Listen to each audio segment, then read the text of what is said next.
Sin embargo, las bobinas tienen más aplicaciones de las que imaginamos. Podemos encontrar bobinas simples, las encontramos también en transformadores, en bocinas, en relevadores y en tantos otros dispositivos que sería largo enumerar. Pero, ¿qué es lo que hace tan importantes a las bobinas, de modo que su aplicación esté tan extendida en el ámbito electrónico? Veamos. Una bobina no es más que un núcleo alrededor del cual se ha enrollado un alambre de material conductor, tal y como vemos en esta animación. Sin embargo, este elemento tan sencillo tiene algunas características especiales que lo ha hecho la piedra angular sobre la que descansa toda la tecnología eléctrica y electrónica, como veremos un poco más adelante.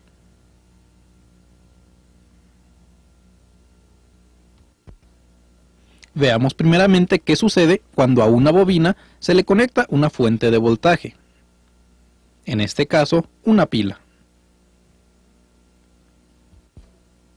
Al momento en que cerramos el interruptor, la corriente fluye a través de las espiras que forman la bobina, y esta corriente circulando provoca la aparición de un campo magnético, tal y como se muestra en la pantalla.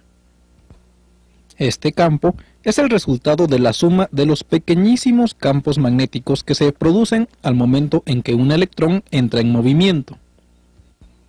Y como en este caso los electrones están fluyendo desde la terminal negativa de la pila hacia la terminal positiva, pasando por todas las espiras, es obvio que en el núcleo de la bobina se concentra el campo magnético.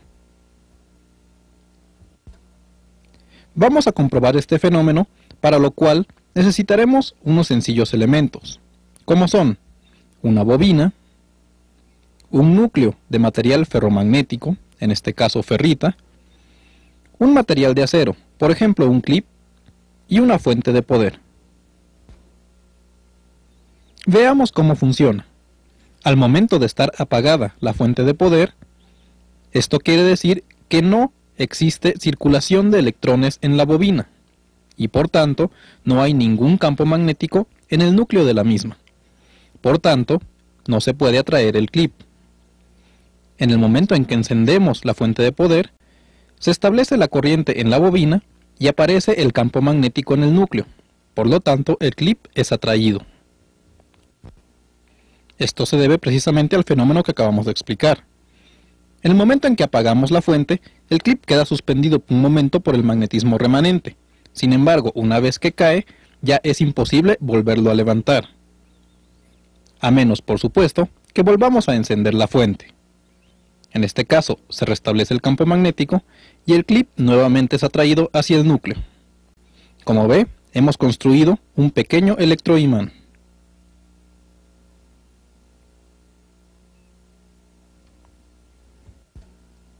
Ahora bien, este fenómeno también funciona en sentido contrario. Esto es, si nosotros aplicamos un campo magnético a una bobina, en sus extremos aparecerá un voltaje.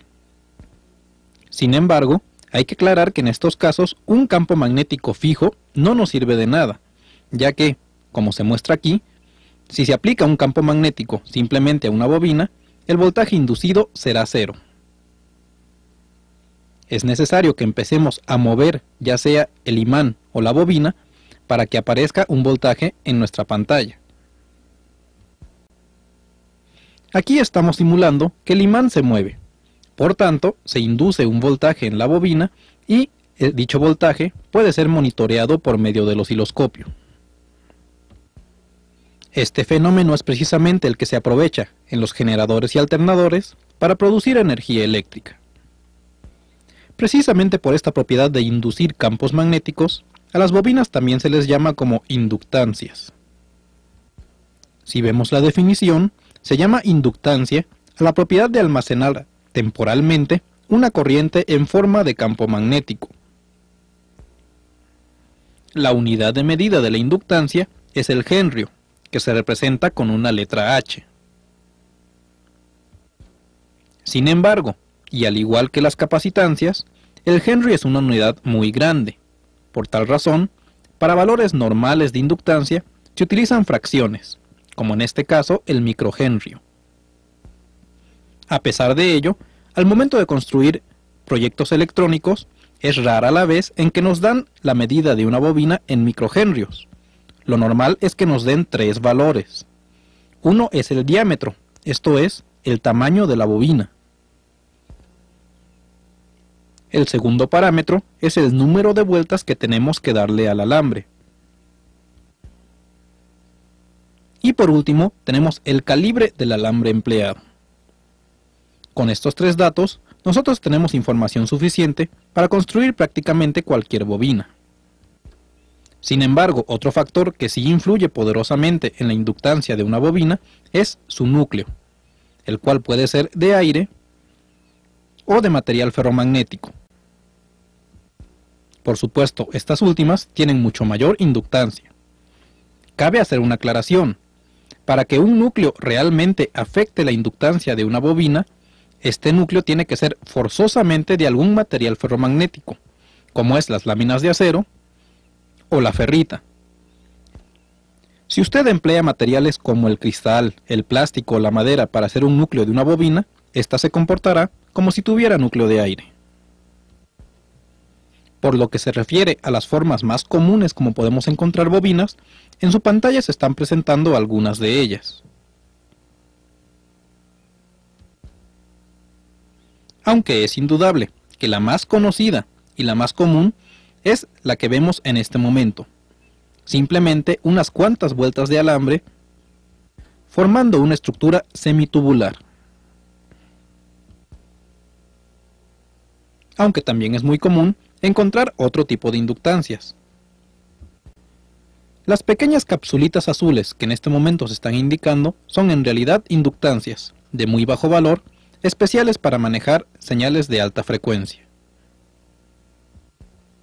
Pero veamos ahora una de las principales aplicaciones de las bobinas. Ya mencionamos que al momento de aplicar un voltaje a una bobina, se genera en su interior un campo magnético. Y también ya mencionamos que cuando se aplica un campo magnético a una bobina, en sus extremos aparece un voltaje. Surge entonces la pregunta, ¿no sería posible combinar ambos efectos para crear una transmisión de voltaje? La respuesta es positiva, y así surgió el transformador. Aquí se muestra un diagrama simplificado de cómo funciona un transformador. En primera, se tiene una fuente de voltaje alterno en uno de sus extremos, y dicho voltaje está siendo aplicado a una bobina la cual rodea a un núcleo en forma de dona. Este núcleo transmite en su interior el campo magnético producido y lo aplica a una segunda bobina. Entonces, las variaciones en el campo magnético en el interior de la segunda bobina producen un voltaje alterno a su salida, al ser inducido este a través de las espiras de su embobinado. Por tanto, tenemos aquí el fenómeno de la transmisión de una señal de voltaje alterno que está siendo aplicado a un embobinado y que se transmite a un segundo embobinado. Todo esto sin que exista contacto eléctrico entre ambos. Puede ver entonces que en un transformador se emplean ambas propiedades de una inductancia, o sea, tanto la producción de un campo magnético como la inducción de un voltaje a partir de un campo magnético. En su pantalla aparece el más tradicional de los transformadores, una estructura cuadrada con cables para entrada de voltaje y cables para salida de voltaje. Y si pudiéramos curiosear en su interior, veríamos una gran cantidad de alambre embobinado. Sin embargo, no son el único tipo de transformador. En su pantalla aparece un transformador de radiofrecuencia, muy empleado para la recepción de ondas de radio. Estos dispositivos tienen la característica de poseer una inductancia variable, la cual se regula con la posición de la pequeña tapa que se está señalando en este momento.